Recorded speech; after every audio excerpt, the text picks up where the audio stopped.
उल्हास गटाचं वातावरण योगीदादा खटकाळे आणि अशोक भाऊ म्हणजे अशोक भाऊची यांची लेक राणीताई यांचं वातावरण आहे. बर. एकंदरीत काय हे बापू सगळं हा हा, कारण की त्यांनी कामच तशी केली त्या बर. पद्धतीने कामच आहेत त्यांची. आता दादा जर बोलायचं झालं तर योगीदादा कुठलंही काम असले छोटं मोठं कुठलंही ते कार्यकर्ता आहे का नाही ती बघतच नाही. फोन आला काम झालंच. कुठलंही आता मी आज माझी खरं आहे का एक हा कॉल प्रॉब्लेम सॉल्व्ह सगळीकडे चालू आहे. एक प्रॉब हीच 100% खरं हा, आहे. हा कधी आणि पण मला कॉल केला आता कालच्या मंगळवारी बुधवारचीच गोष्ट आहे. माझ्या घरची सोलापुरात ऍडमिट होती. म्हणजे त्यांना मी स्टेटसवरून कळलं मला मुलगा झाला म्हणून.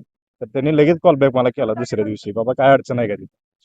म्हणजे एवढ्या बिझी शेड्यूलमधनं देखील त्यांनी मला फोन करून विचारलं.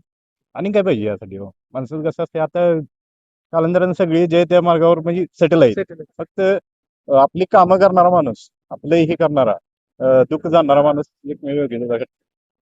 विजय हा नक्की. विजय 100% नक्की आहे. आणि त्यात अशोक भाऊ यांची साथ भेटलेली आहे. ती तर दोघांनी एक हे झालेले आहे गावातनं म्हणजे थोडक्यात वन साईड झालं.